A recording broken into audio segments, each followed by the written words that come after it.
దావోస్లో జరిగే అంతర్జాతీయ పెట్టుబడుల సదస్సుల వైజాగ్లో సిఐఐ భాగస్వామ్య సదస్సు నిర్వహించాలని సీఎం చంద్రబాబు అన్నారు. కేవలం పెట్టుబడులు, ఒప్పందాలకే పరిమితం కాకుండా నాలెడ్జ్ షేరింగ్, వివిధ అంశాలపై మేధోమథనం జరిగేలా కార్యాచరణ చేపట్టాలని సీఎం ఆదేశించారు.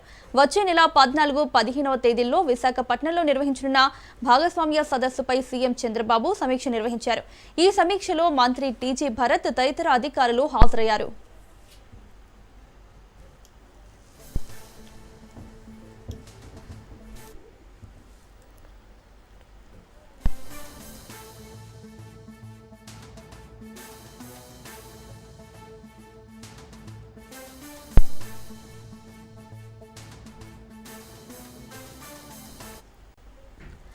విశాఖలో జరిగే భాగస్వామ్య సదస్సులో దావోస్ తరహాలోనే పెట్టుబడిదారులు, పాలసీ మేకర్ల మధ్య చర్చలు జరిగేలా చర్యలు తీసుకోవాలని ముఖ్యమంత్రి ఆదేశించారు.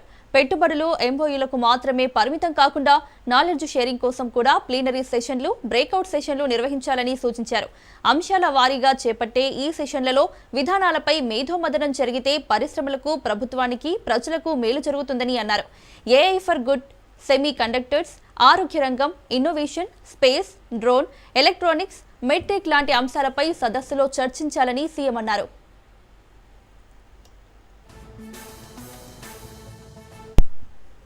స్మార్ట్ మ్యానుఫ్యాక్చరింగ్, చైన్ లింకేజ్తో పాటు నాణ్యమైన ఉత్పత్తుల తయారీ లాంటి అంశాలపై చర్చించాలన్నారు.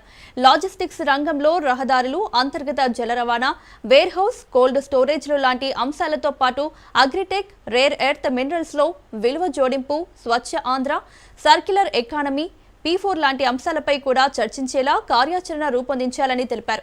జాతీయ స్థాయిలో ఉన్న విశ్వవిద్యాలయాలు, ప్రముఖ విద్యా సంస్థలు కూడా హాజరయ్యేలా చూడాలని సీఎం చంద్రబాబు అధికారులను ఆదేశించారు. దేశ ప్రయోజనాలు ఆశించి అంతర్జాతీయ స్థాయి కార్యక్రమంగా ఈ భాగస్వామ్య సదస్సును ఏపీ నిర్వహిస్తుందని సీఎం స్పష్టం చేశారు.